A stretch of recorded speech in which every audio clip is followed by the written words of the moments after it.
Welcome to the Real News Network. I'm Jess Lenore in Baltimore, where advocates and activists have gathered to unveil their legislative agenda for 2015. On top of the list is reform of state law that some say prevents accountability of abusive officers, especially the Law Enforcement Officers' Bill of Rights. Maryland's Police Bill of Rights is among the strongest such bills in the country. While it does not shield police from criminal investigation, it does keep internal disciplinary procedures secret and gives officers 10 days before they speak to internal investigators. It also stipulates that only law enforcement can investigate and punish other law enforcement. The law is working as it should, said Washington County Sheriff Douglas Moldenmoore, president of the Maryland Sheriff's Association. There are no statewide problems with the law as it currently written. The executive director of the State Chiefs of Police Association, Larry Hamill, told The Sun that there's obviously concern that reform will be tried, and their antennas are up, is what he told the Baltimore Sun. What's your response to that? Therein lies the problem, the fact that they're in such deep denial that there is a problem. It isn't working as it should if it's protecting bad officers, and it's in their own interest to make the proper changes so that they're preserving the integrity of law enforcement.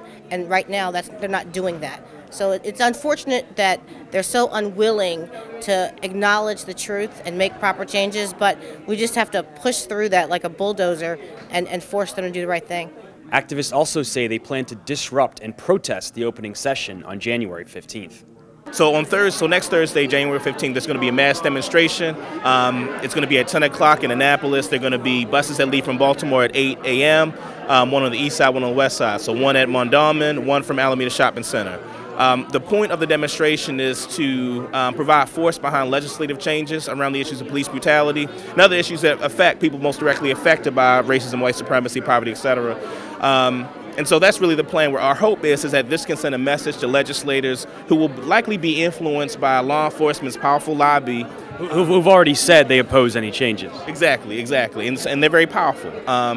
Current elected officials have already kind of backed off of some promises in terms of challenging the Law Enforcement Bill of Rights and strengthening the Civilian Review Board.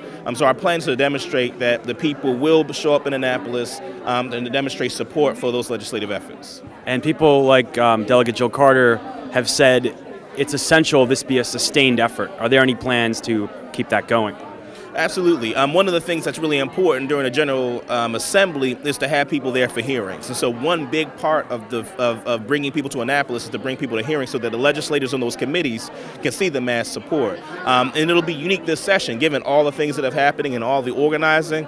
Having people present, particularly during those hearings, will make the legislators that are particularly important in getting those bills passed on notice about the pressure that is to be bared. I hope there is a protest, because I think there should be. I think that it's very important for people to wake the legislature up. It's one thing to protest in the streets, but I think it's more significant to protest where the legislators, where the policymakers actually are. And so we're just starting in session, and so I'd like to see the protesters take over the halls of Annapolis.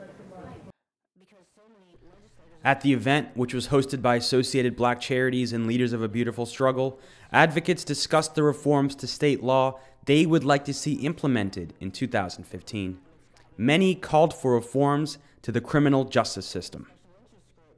This is probably one of the most important meetings we'll have in Baltimore this year. And I say that because there's so much energy right now on the streets. So many people are paying attention, and there's such a danger of losing the attention and the passion and the energy that could make real change in Annapolis and make real change for all of us. There's a real danger of losing that if we can't figure out how to direct that. Talking about solitary confinement here in Maryland's prisons. So last year, the Vera Institute for Justice produced a report that showed that comparatively with other states, Maryland is really close to the belly of the beast when it comes to isolated confinement. And so there's been no official state response to that report. So what we're going to try to do is to put forth a reporting bill that would require the state to report on certain data points about what's happening in these institutions. For example, what sort of deaths we're seeing, assaults, what length of stay we're talking about. How long are people being held in solitary confinement? When we talk about rec time, is it 2 hours out of the cell in a bigger cell, or is it actually rec time? So we'll be looking at solitary confinement and hopefully getting a reporting bill so we can really know what's happening.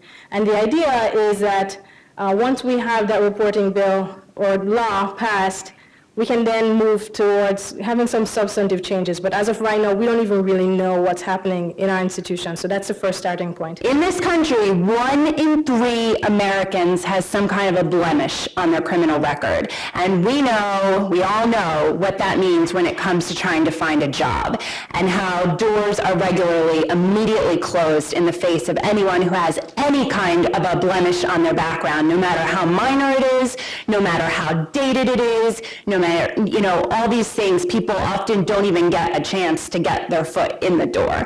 So the Second Chance Act is a bill that would allow for the shielding of certain nonviolent misdemeanor convictions. It will be back this year. There's a broad coalition of groups working on it, and we need more help. Right now, we're currently engaged in a campaign for felon assistance. Felons can't get jobs. Felons can't get housing, even after they've completely served their time. I've completed parole and probation. I've gone to college. I've completed 3 job readiness programs. I've been to college and gotten certificates, and I can't get a good job. I'm still serving time. All right, so this, our legislation is a part of a larger umbrella which most of the organizations I've spoken to.